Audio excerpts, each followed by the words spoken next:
how to fix the email you provided is not supported in ChatGPT.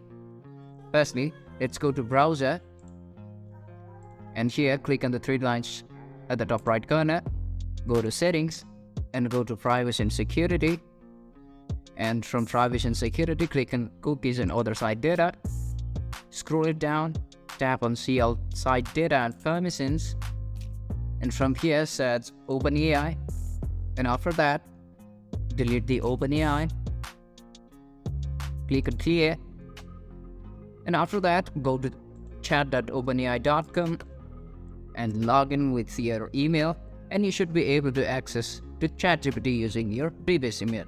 And make sure that the email address that you put here is exactly the same email address that you have used while signing up at OpenAI.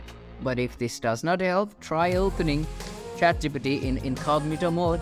But if none of the solution works, you can use VPN and browse the ChatGPT by using VPN. So this is how you fix the email you provided is not supported in ChatGPT. And if you find this tutorial helpful, to subscribe and not forget to leave us a like and comment.